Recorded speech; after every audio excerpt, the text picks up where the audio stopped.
Hello, Watem here, and welcome back to some more Umineko When Seagulls Cry.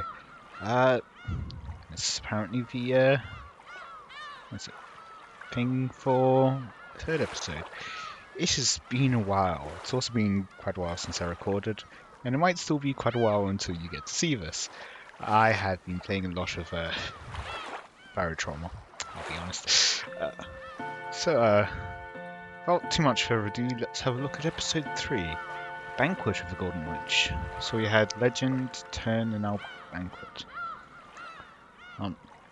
Good morning. This is a surprise, that even now you do not surrender. The Golden Witch has exceedingly high expectations of you. Have you perhaps also come to realize the structure of this world? There can be no victory without knowing the rules. Please enjoy a hearty game of the witch. The difficulty level is fair. Fair for you, and fair for the witch. Now, I think I mentioned this near the end of last episode, but my thought process is, for the witch to win, she needs everyone to recognize her. Perhaps for Battler to win, he needs no one to recognize her. So, along with that line of thinking, I had previously thought that maybe in order to kill someone, which needs you to acknowledge their existence. However, that doesn't fully work. Yeah, that doesn't fully work with Bachelor in the first episode, and it also doesn't work with what's her name in the second episode? Rosa. Yeah. Though maybe after seeing all the great things, maybe she does believe at that point. But in any case, I was thinking about near the start of the second episode where you had all the people acknowledging the witch, who then end up dead. That kind of lines with my thought that you need to acknowledge the witch. Then I had this thought.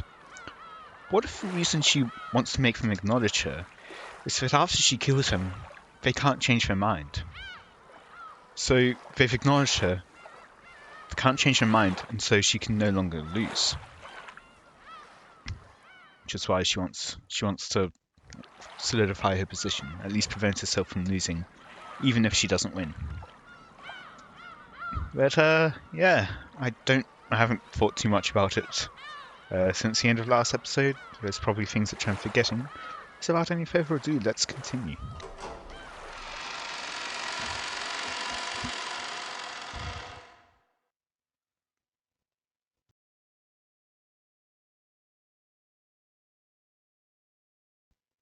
Oh? Anything? This story is undoubtedly nothing more than fantasy. Could not possibly have any relation to real persons, places, or events. Wow. I do enjoy that. So is this a mansion or something else? That looks like something else, I think. Where are we? Certainly a mansion. The vase was very beautiful, rich with history and value. Even as young as I was, it still forced me to take a deep breath when I witnessed its beauty. Of course, it was a member of Grandfather's favourite collection, so that I didn't accidentally destroy its fragile beauty. I was always given strict orders never to touch it. That just made me want to touch it. It looked light, and yet so elegant that it was just glancing at it gave an indescribable sense of dignity. I wanted to see what it felt like to touch a vase like that. However, just as Grandfather had said, it was a thing that shouldn't be touched. Something this beautiful should never be touched. Such beauty can only dwell in something so easily broken. Because of that, just a brush of a finger by someone like me would. Just like how a fun dream disappears with a poof when you wake up. It disappeared, fell, and broke into pieces. I realized that, because of my own foolish curiosity, I had done something that couldn't be taken back. No matter how much I regretted it, no matter how much I apologized, the broken vase would not be returned to its original form. Hooray for entropy. Grandfather will probably scold me, probably very harshly. I ended up breaking into tears and sobbing, frightened. As I did, I noticed something beautiful. Lightly dancing golden butterflies were coming towards me. Mysteriously glowing golden dots shone in the air, the butterflies began to gather one at a time. Oh, it's Beatrice. Beatrice, that reliable golden witch, has arrived. Maybe Maria? Point of view?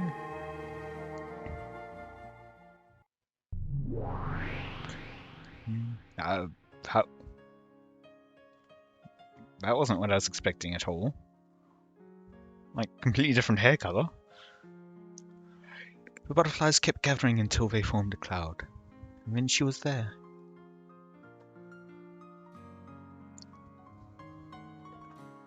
She was always there for me. Whenever I was in trouble, she'd always appear and save me. ごきげんよう、お姫様。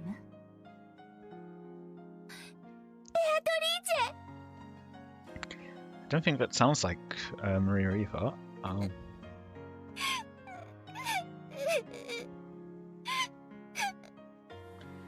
It sounds older. おやおや。このような絶好のお茶会日和に、どうして姫様はそのように涙をこぼされているのですか？おじいさまが大切にしていた壺を壊してしまったの。It's perhaps a different grandfather. おじいさまに怒られます。どうしたらいいかわからなくて。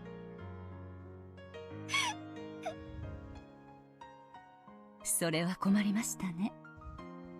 これは親方様が大層お気に入りになられていた壺のはず。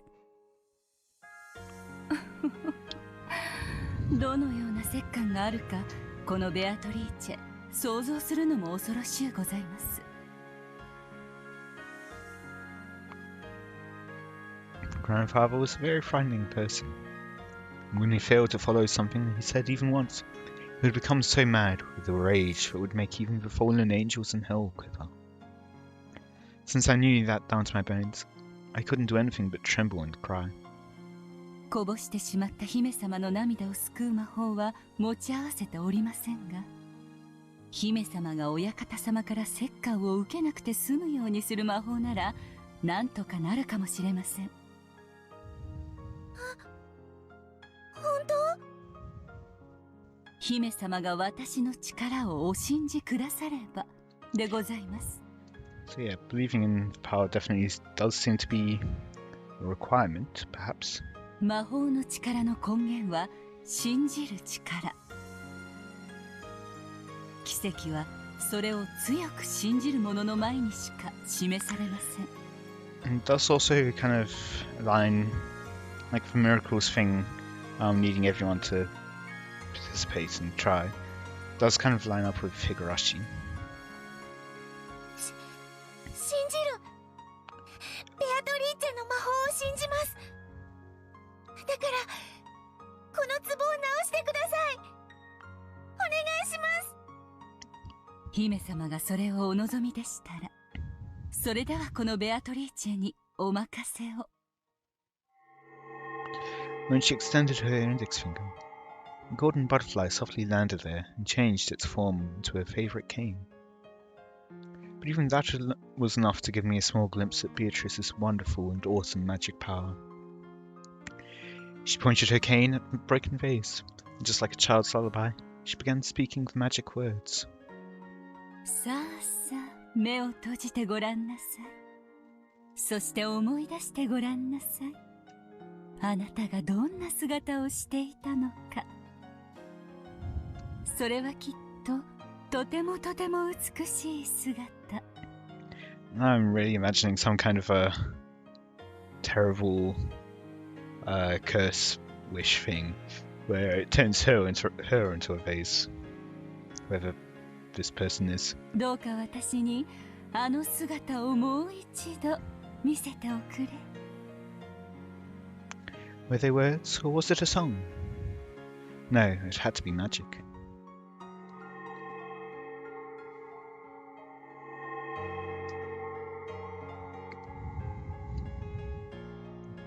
After all, can't you see? The pieces of the vase are rapidly gathering together, gently returning to the place where they'd been on display, reassembling into their original form. すごい。ほら、これで元通りですよ。これでお館様にお叱りを受けずに済みますね。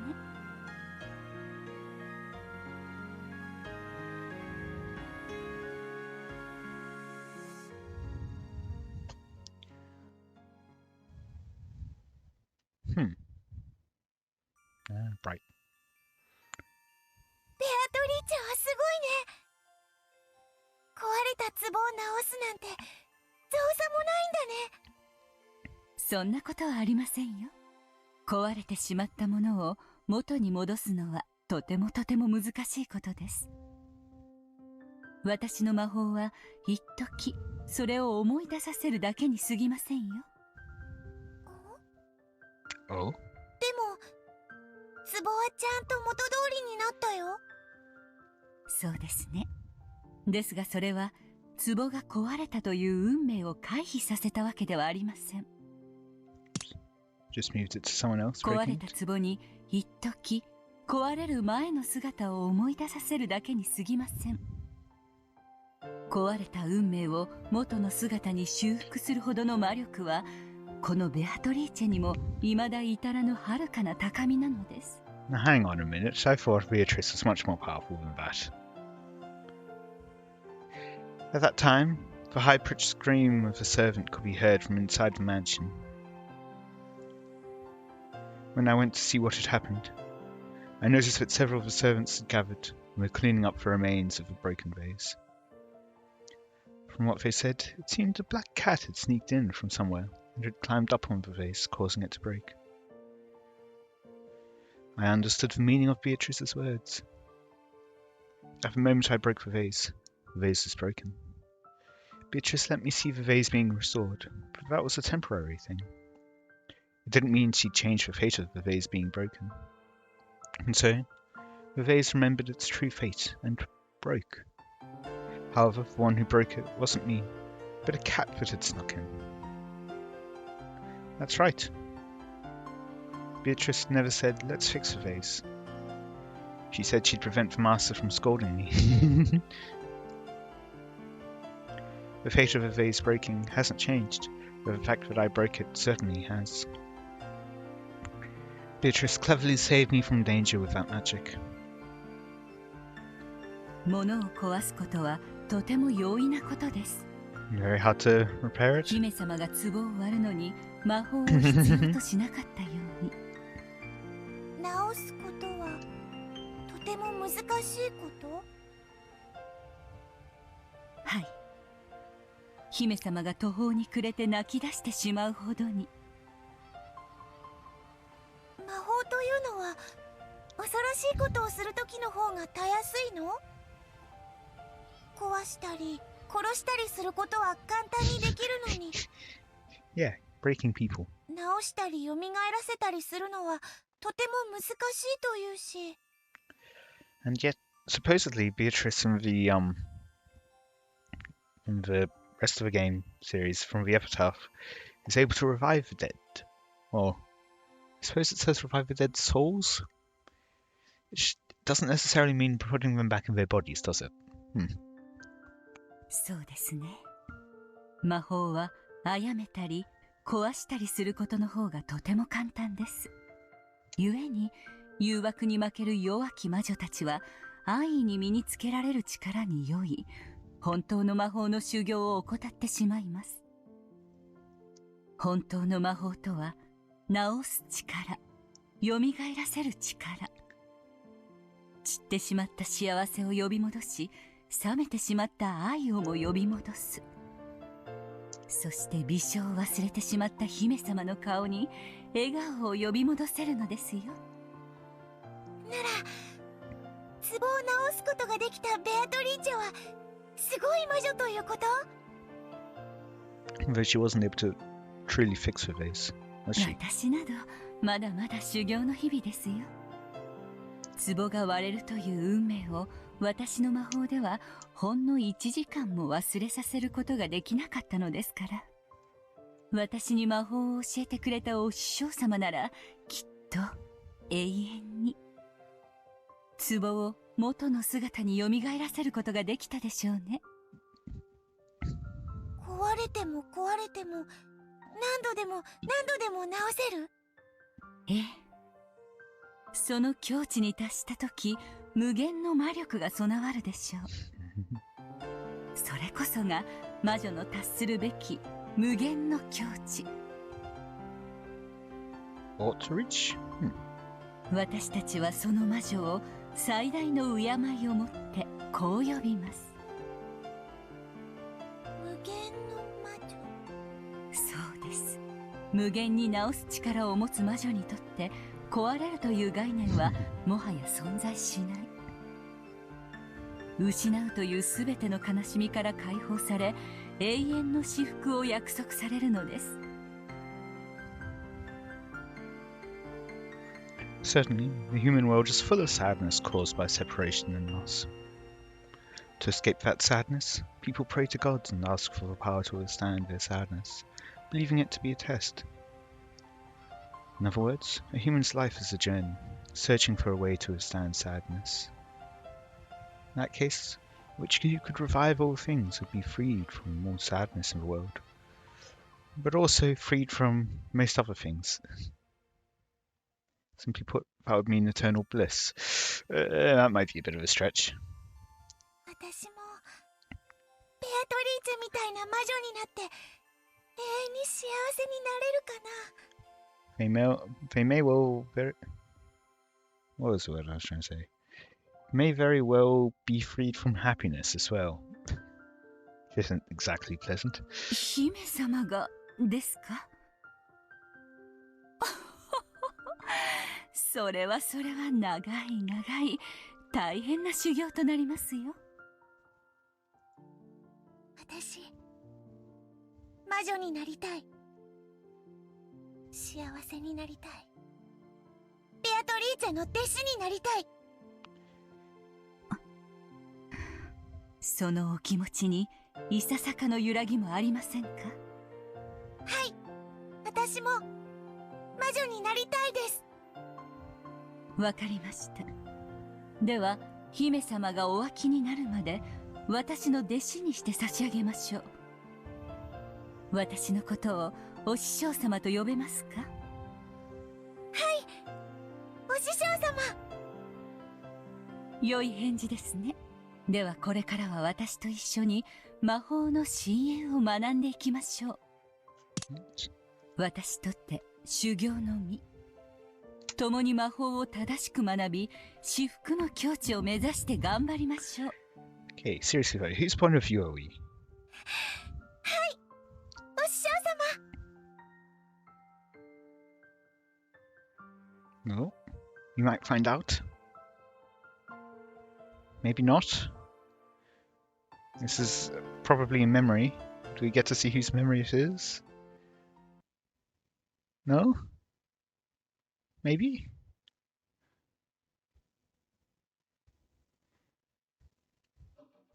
This Beatrice's memory? 夢か。懐かしい顔だ。Does she change faces, maybe? An endless witch, was it?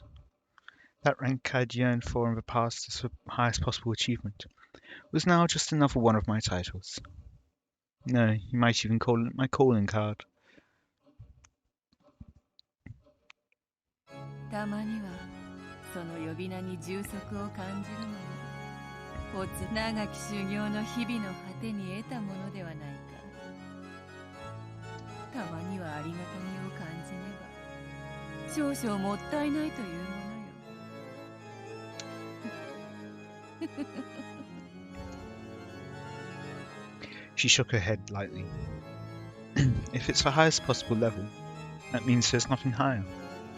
An eternal dead end, the beginning of eternal boredom. お師匠様は言っていたね。 Oh. So, the teacher of Beatrice is also Beatrice, it seems. すべての悲しみから解き放たれることが、すなわち永遠の至福だ。だからこそ、故に思う。 What happened to her teacher? お師匠様は、その域に至れなかった。とね。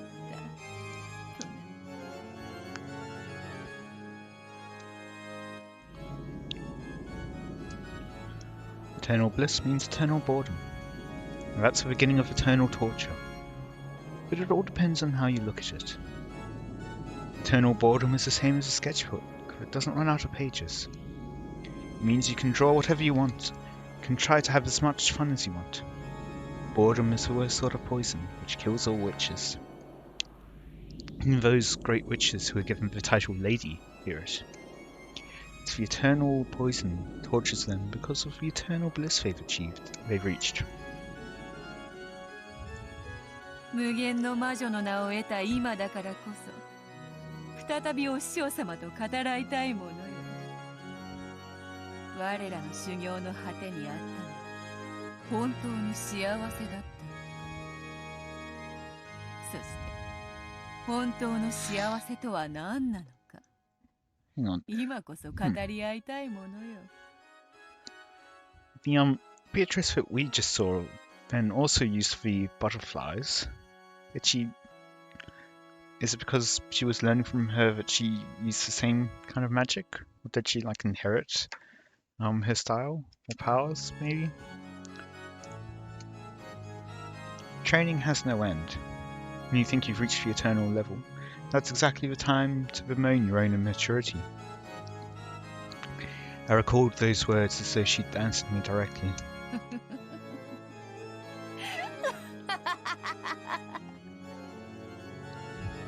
なるほど。わらわは未熟か。それはよい、それはよい。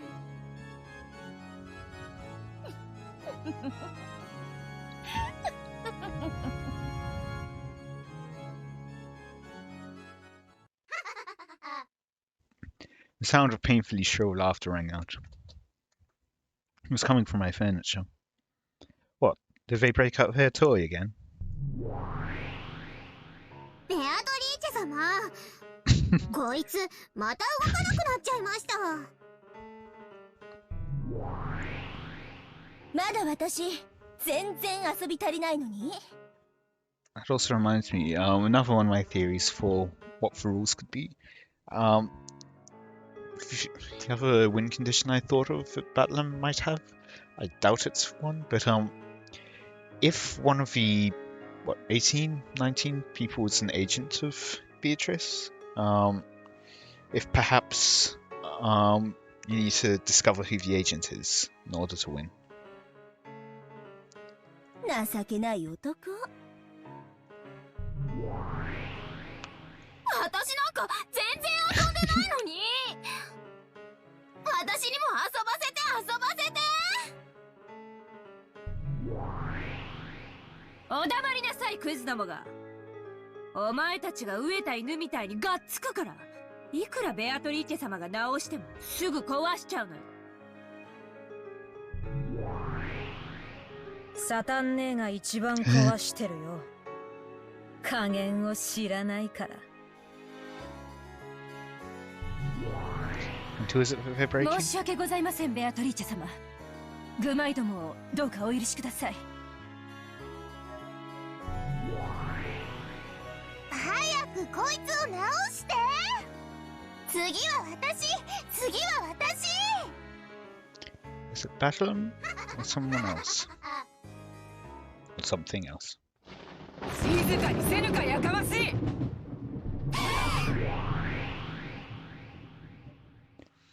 A single yell was all it took to make the noisy sisters of the Seven Stakes vanish. All they do is mess around, having as much fun as they want breaking him. They only come to me to clean up afterwards. Truly, this furniture never leaves me bored. Once the furniture hid themselves, all that remained was a sloppy mess, the last remnants of a broken toy. It had no form anymore.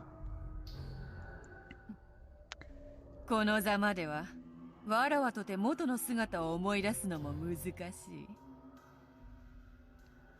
当の本人に思い出させるのが一番か。やれやれ。I waved my golden pipe. Then I spoke. I chanted. I made it remember. さあさあ、思い出してごらんなさい。あなたがどんな姿をしていたのか。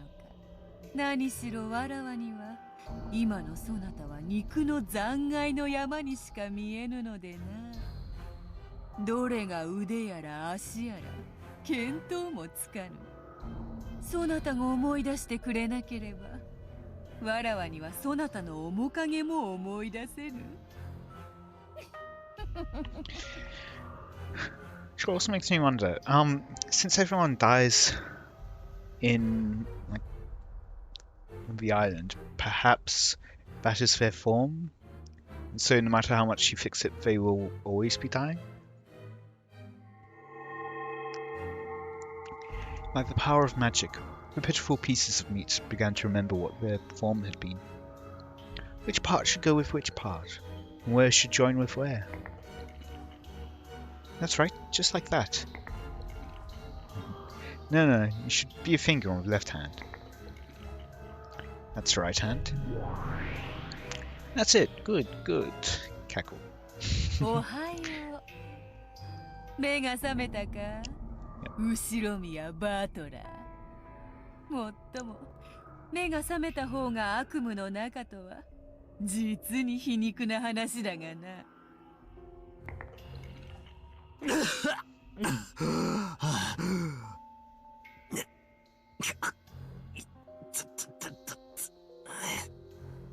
わらわを魔女と認めさえすればすぐにそなたの悪夢を覚まし天国へいざなってやろうぞ。わらわこそは煉獄山の王。わらわの許しなしにこの地獄より抜け出す方法はないのだ。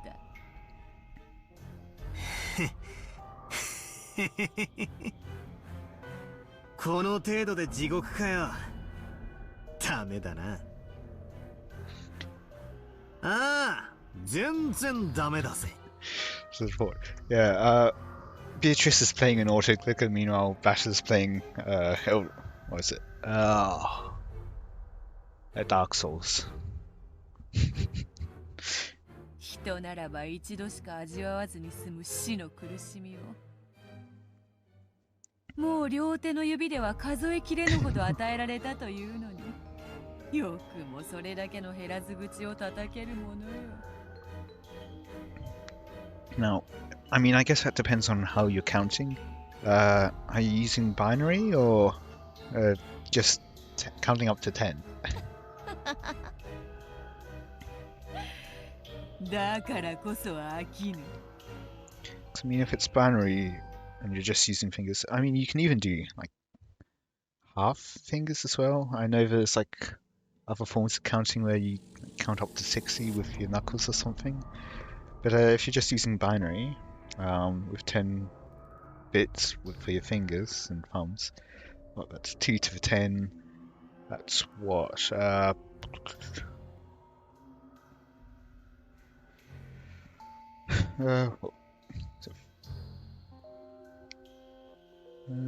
think that's like 1024 or something. Let's see, 2, 4, 8, 16, 32, 64, 128, 256, 512, yep, 10, 24. そなたには飽きぬのよ。 So did you die 1024 times or more? ああ、全然飽きねえぜ。Yeah, he's playing Souls. 何しろ太ももの眩しいバイバイの姉ちゃんたちがよりどりみどりのハーレム状態なんだからよ。おかげさまでまるで退屈しねえぜ。Those weren't the lines I was expecting. それはよかった。そうでなくてはわらわも退屈だ。それ家具ども直してやったぞ。また存分に遊ぶがよい。ありがとうございます私がいただき。だからあんたは終わりよ終わり。次は私なのどきなさいよ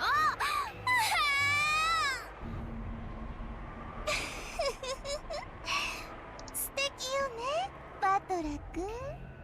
モテモテじゃない。モテる男はつらいぜ畜生ども順番に並びやがったんだ。虚勢など張らずに素直になればもっと楽になれるのに。いいのよこれで。その方が悲鳴が気持ちいいもの。さあ今度は簡単に壊すんじゃないわよ。いいわね返事。あんたが仕切るんじゃないわよさあバトラ君、さっきの続きよ。マスターキーでジェシカちゃんの部屋を施錠した後、どうやって室内の死体のポケットに鍵を戻したというの？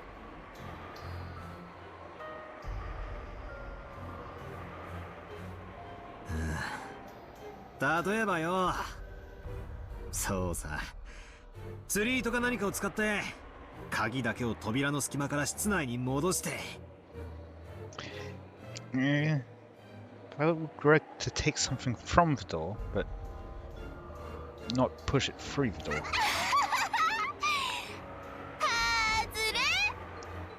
甘いな。六軒島に存在するすべての扉は鍵が通り抜けられる隙間などない。 So other people can do red text, can we also trust that? 外れたね外れたね。さあ今度は私よ、私の番なのよ。どこを貫いちゃおっかな。私手の甲。 So we get to hit him every time he gets an answer wrong. ずるい。じゃあ反対の手の甲。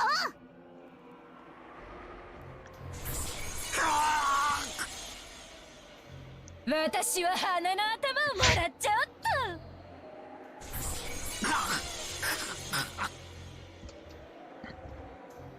なんでなんで私にもやらせて、私にも貫かせてレビア姉はトロいのよ。いつだって私たちは早い者勝ちでしょうが。じゃあ私は足の甲をいただいちゃおっと。Which one's which again? Leviathan is up Sloth.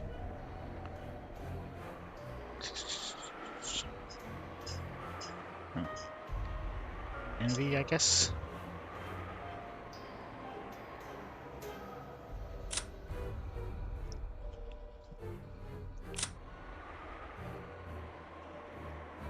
Hang on, what? That's on the human side? No. Okay.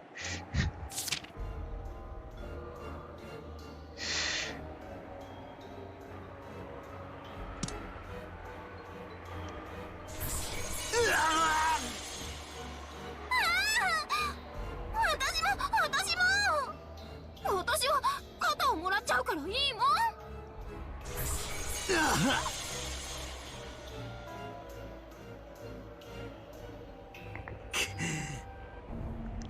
姉妹なんだろ。仲良くしやがるってんだ。That's what he says. Oh.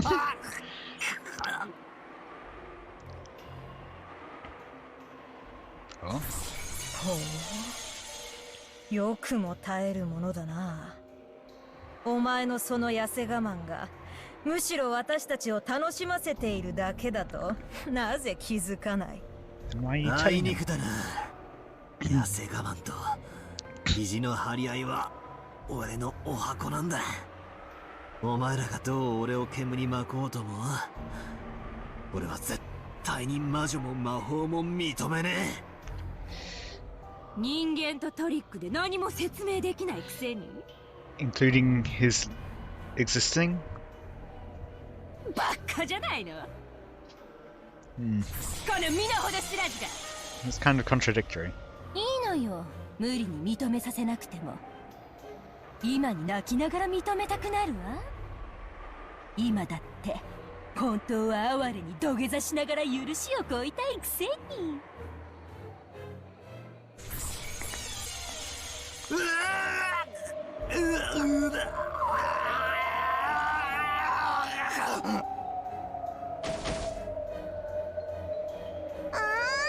う壊しちゃった。ベアトリーチェ様。やれやれ、わらわがいくらでも蘇らせられることを知っているから家具どもも壊すことに躊躇がない。困ったものよ。 Given eternal rebirth and eternal death at will. For the endless witch, Beatrice saw death and life has no meaning. Even death can't become the key to escape from my cage. さあバトラー、再び元の姿を思い出すがいい。何度でももてあそんでやるぞ。なるほどなるほど、永久に遊べる玩具とは実に愉快よ。なるほどな。これが無限の境地に至った魔女が得る至福の境地とやらなのか。なるほどなるほど、これは確かに愉快で至福だ。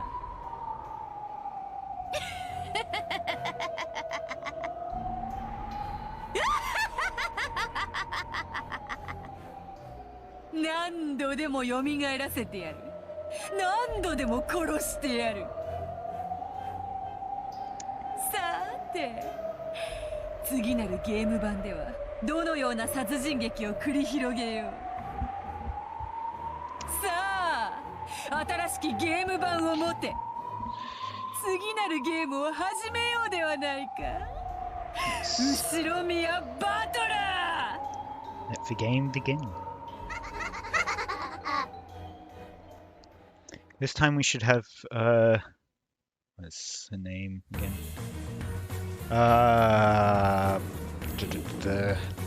We had Federica Berncasto should be helping us more overtly this time. Hopefully. Maybe.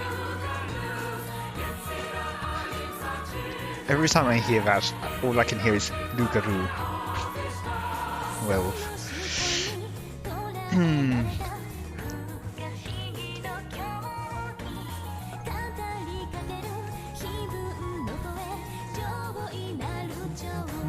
Bum, bum.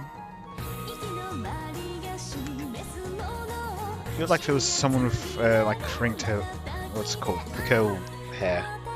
That I haven't seen yet. We did see the teacher for a moment. No idea. Double no idea. Recognize that. There was a face, I think. There's two of them with guns now. George lying on the ground. That looked like Beatrice's back. With an arm around it, perhaps Bachelor. Because the, like, game is a dance or something. Maybe it is a virtual dance. Is that a tangerine or something? Is that like Maria as a witch, I think? The father with the gun. That looked like one of the stakes of Purgatory, I think? That is... I have no idea. I don't think I've actually paid as much attention to that opening before. In any case, Days as a Young Girl is this next chapter. In 1986. I think... Yeah, that will be before the... events of the game board, I think. Or maybe this is... It all depends on who he's talking to. But in any case, I will be ending it there for today. I hope you enjoyed this slightly longer opening episode. Let me know any feedback you have in the comments. Until next time, see ya.